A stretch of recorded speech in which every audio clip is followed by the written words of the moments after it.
Fala galera, bem-vindo ao Quebra Banca Contabilidade. Vamos quebrar a banca do nosso concurso e hoje a gente vai fazer essa questão de DFC, que é uma excelente questão, bom treino, bom para a gente treinar vários fundamentos sobre a DFC. Prova aí que foi pro órgão do TCM São Paulo, órgão que está com edital na praça. Sugestão excelente da Marília Moreira, nossa seguidora aí, nossa fã número 1. Tamo junto, Marília. Não deixa de se inscrever no canal. De segunda a sexta-feira a gente libera vídeos às 9 horas, sempre com uma questão dando seguimento a uma prova. Hoje é uma exceção porque eu não consegui no sábado fazer as sugestões que eu tinha para fazer, não deu tempo, infelizmente, então eu estou trazendo hoje, e principalmente porque essa questão é muito interessante de DFC e a gente não poderia deixar de comentar, tendo em vista as próximas provas que estão chegando e tendo em vista que a banca FGV adora esse assunto. Não tem como não ter na sua prova uma questão de DFC, pelo menos uma questão de DFC. Então, sem mais delongas, vamos começar essa questão aí de uma vez por todas. Então vamos lá resolver essa questão muito interessante de DFC, questão bem complexa. A primeira coisa que a gente precisa analisar e perceber é que dentro do balanço aqui primeiro aparece o ano de 2013, depois o de 2014, tá bom? Então tem que tomar muito cuidado com isso, porque a FGV costuma trazer pegadinhas nesse sentido. Se você não perceber isso aqui, já era, errou a questão. Porque em dado momento, eu vou ter que analisar as variações dessas contas, contas de ativos e contas de passivo, tá bom? Operacionais. Por quê? Porque a questão quer saber justamente qual é o fluxo de caixa das atividades operacionais dessa empresa em 2014, tá bom? Então vamos lá começar a ler as informações dessa questão. Questão que tem várias pegadinhas, tá bom? A primeira coisa que a gente precisa analisar é que essa comercial Gama, essa empresa, essa entidade, classifica os dividendos recebidos ou pagos conforme o CPC 03. Da maneira que ele encoraja. Porque o CPC 03, ele encoraja, de uma certa maneira, o reconhecimento dos juros sobre capital próprio e dividendos. E ele mesmo vai indicar que há uma alternativa. E a entidade pode escolher essa alternativa desde que divulgue notas explicativas. Então é isso que está acontecendo aqui nessa questão. E a FGV adora isso aqui. Então, você como um concurseiro diligente, você como um concurseiro que vai quebrar a banca do seu concurso, você precisa se atentar ao que as bancas vêm cobrando e decorar o que precisa ser decorado. E você precisa decorar a maneira de construir essa tabela que eu vou mostrar para vocês agora, que vai dirimir as dúvidas e vai mostrar o que o CPC 03 indica, o que a alternativa indica. E os juros são pagos de maneira alternativa. Então vamos construir essa tabela antes de qualquer coisa dentro dessa questão, tá bom?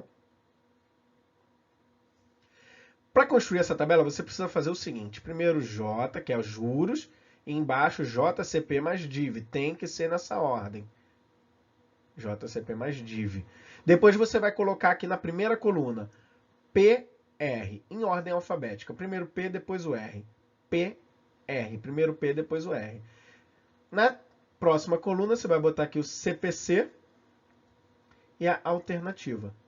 E agora você vai construir essa tabela a partir de uma conversa de duas pessoas. A primeira pessoa vai perguntar para a segunda: foi? Aprendeu aí, DFC? Aprendeu o CPC 03? Foi? O outro vai responder: foi. Com quebra-banca contabilidade, foi. Tá vendo? E aqui a gente consegue construir essa tabela. Apareceu esse tipo de coisa, constrói a tabela.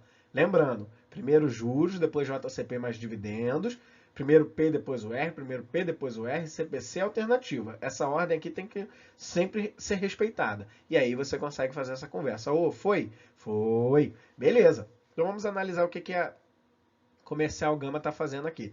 Os juros e dividendos, ela classifica tanto recebido como pago segundo o CPC 03. Então tá beleza aqui, ó. Juros e dividendos conforme o CPC 03. Pagos e recebidos. Já os juros pagos são da maneira alternativa. Então, pago da maneira alternativa. Então, os juros pagos que aparecem aqui, ó, despesas financeiras, são atividades de financiamento.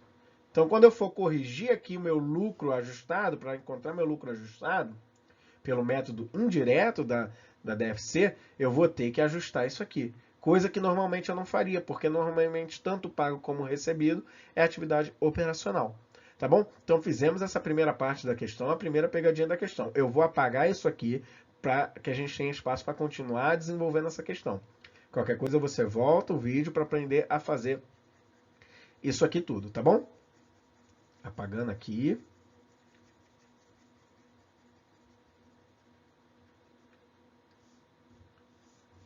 Então vamos lá, vamos começar a analisar o que está acontecendo aqui dentro dessa empresa. Eu vou ter que fazer esse ajuste, eu vou fazer essa questão pelo método indireto. Ou seja, eu vou ajustar o lucro líquido para achar meu lucro ajustado e a partir do lucro ajustado eu vou analisar as variações dentro dos meus ativos operacionais e dos meus passivos operacionais. Tá bom? A partir dessas variações eu consigo identificar aí o quanto que entrou, quanto que saiu de caixa nas atividades operacionais, tá bom? Então vamos lá.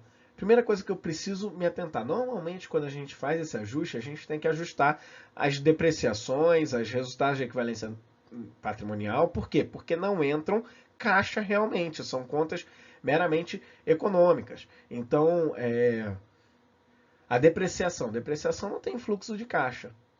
Resultado de equivalência patrimonial é a variação patrimonial dentro da investida, não tem caixa também. Então tem que fazer esses ajustes. Só que a questão não me trouxe a depreciação, só que ela traz uma outra informação muito importante. Ela traz a informação de que a empresa não adquiriu nem alienou investimentos ou ativos imobilizados.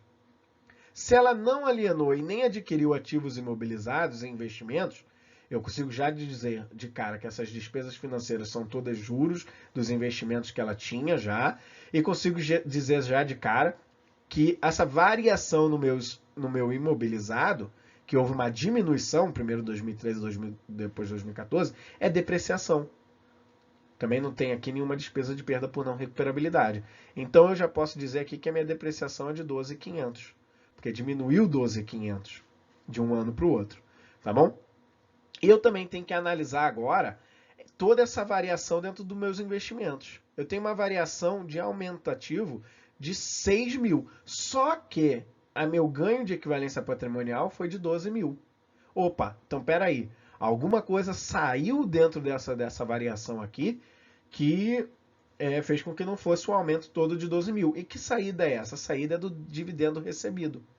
Então eu vou fazer uma análise agora para identificar o quanto foi recebido de fato do meu dividendo que influencia na minha atividade operacional. Por quê? Porque ela vai conforme o CPC 03 encoraja. E o CPC 03 encoraja que dividendos recebidos são atividades operacionais. Tá bom? Que a gente viu naquela tabela lá. Como é que eu faço essa análise da variação das contas? Eu tenho que fazer a partir dessa fórmula aqui. Saldo final é igual a saldo inicial mais entradas menos saídas. É uma fórmula bem intuitiva, tá vendo? Ó, saldo final é o saldo que tinha, mais o que aumentou, menos o que diminuiu. Eu acho que ficou meu saldo final. E é isso que eu vou fazer essa análise agora. Meu saldo final dos investimentos é de 86 mil. Meu saldo inicial era de 80 mil. Minhas entradas é quanto aumentou. Por que eu sei quanto que aumentou?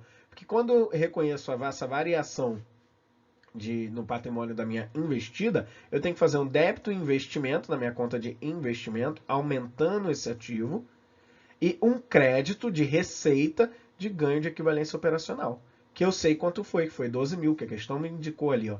Então, 12 mil de aumento ativo. Então, eu vou justamente aumentar 12 mil. E essas saídas são os dividendos a receber. Como que eu reconheço os dividendos a receber no método de equivalência patrimonial? Não tem receita, mas eu tenho uma diminuição dentro do meu ativo de investimento, porque houve uma diminuição do PL da investida.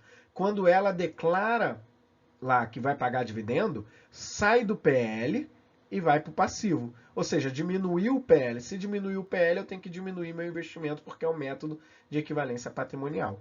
Tá bom? Então eu vou justamente creditar investimento, por isso que é saída, sai dessa conta de investimento, e vou ter que debitar um dividendo a receber. Uma conta de ativo, dividendo a receber. Beleza? Então, quanto que sai? Se aumentou em 92, menos 86, eu sei que as minhas saídas são de 6 mil. Então, é justamente o que eu vou reconhecer aqui dentro do meu dividendo a receber, 6 mil. Maravilha? Show de bola. E agora eu preciso fazer a análise para saber o quanto desses 6 mil eu recebi de fato. E eu vou fazer essa análise usando a mesma fórmula na conta de dividendo a receber. Então vamos apagar aqui para a gente descobrir quanto que foi recebido, porque eu quero saber só o que impacta no caixa. Só o que impacta no caixa. Quando eu recebo o dividendo, eu vou ter que fazer aqui o seguinte lançamento contábil. Quando eu recebo esse dividendo, eu tinha lá 6 mil a receber a mais, né? Quando eu recebo, eu vou creditar essa conta de ativo, de dividendo a receber. Vou creditar essa conta de ativo e vou debitar meu caixa, aumentando o meu caixa. Enquanto, aí eu vou descobrir quanto que foi. E percebe que quando influencia na conta caixa, vai influenciar na minha DFC, porque a DFC analisa o regime de caixa. É uma exceção ali no CPC 26 que diz que a única demonstração contábil que é no regime de caixa é a DFC. Então, mexeu no caixa, vai influenciar na minha DFC. Aí basta eu saber se é operacional, se não é, e aí vai depender com os mandamentos do CPC 03. A gente sabe aqui que é operacional. Então, vou manter aqui a fórmula. Eu vou fazer essa mesma análise dentro do meu dividendo a receber. Eu tinha um saldo final de 4 mil, saldo inicial de 3 mil. Eu sei que as minhas entradas, ou seja, o quanto aumentou, foi de 6 mil durante esse período. E tenho as saídas. As saídas é justamente o que saiu para o caixa. Então, a minha saída fazendo essa equação é de 5 mil reais. Beleza? 5 milhões, né? Porque essas demonstrações estão em milhares de reais. Mas, enfim. Vamos lá. Então, já descobri que eu recebi aqui, eu vou deixar anotado aqui, ó, 5 mil de dividendo. Isso vai influenciar totalmente dentro da minha análise da minha DFC. Vamos apagar aqui para a gente dar continuidade à questão. Infelizmente, eu não consegui ainda descobrir como que eu faço para ir e voltar no slide sem perder a gravação aqui que eu estou fazendo. Ainda estou me adaptando, tá, gente? Vamos dar uma colher de chá aí para mim. Então, vamos lá começar a fazer esse ajuste dentro desse lucro líquido. Normalmente agora, tá bom? Deixa eu apagar aqui também. Então vamos lá. Primeiro eu vou fazer os ajustes pela DRE normal. Eu vou tirar e somar tudo que não influenciou no caixa e tudo que não seja atividade operacional. Eu sei que despesa financeira, como juros é da maneira alternativa, é financiamento. Então eu vou ter que fazer esse ajuste aqui, tá? Isso é uma atividade de financiamento. Então o primeiro ajuste que eu vou fazer é esse, 21 mil. Depois eu vou ter que aumentar a depreciação, que eu sei que é 12.500. Então, eu aumento a depreciação porque não houve saída de caixa. E tem que diminuir esse resultado. Se veio somando na DRE, eu vou ajustar diminuindo pelo valor de 12 mil aqui. Fazendo essa conta aqui, eu chego a 38.200. Agora eu vou fazer as variações dos meus ativos e dos meus passivos operacionais. Quando aumenta um ativo operacional, aqui é esse delta ativo e passivo é contraintuitivo, é o contrário do que a contabilidade normalmente indica, né? Quando aumenta um ativo é uma coisa boa para a entidade, né? Porém, eu vou ter que fazer um ajuste negativo. Se eu aumentei ativo, se eu tinha uma delta de aumento de ativo, eu vou ter que diminuir aqui para ajustar. Por quê? Bom, percebe aqui, eu tinha 30 mil de clientes, aumentou para clientes a receber, aumentou 10 mil. Ou seja, isso significa que uma parte dessas vendas de mercadoria que está na minha DRE, que eu estou considerando aqui por enquanto no meu lucro, que foi tudo à vista, uma parte não foi à vista, uma parte foi de clientes a receber, uma parte foi a prazo. Se foi a prazo, eu tenho que ajustar aqui no meu lucro para poder analisar somente o caixa que entra. A mesma coisa no dividendo. Bom, dividendo eu já fiz toda essa análise, que eu sei que é um aumento de 5 mil. E no estoque, houve uma diminuição do estoque. Isso quer dizer que esse estoque foi vendido, convertido em dinheiro, então mais 5 mil. Bom, se eu diminuo 10 mil e aumento 10 mil, não muda nada. Então, vai manter 38.200. Eu vou simplesmente apagar aqui, já fiz a minha variação do ativo, tá bom? Mas eu vou simplesmente apagar aqui para a gente poder usar, como deu o mesmo valor, eu vou usar daqui para fazer a variação do passivo por causa do espaço, tá bom, gente?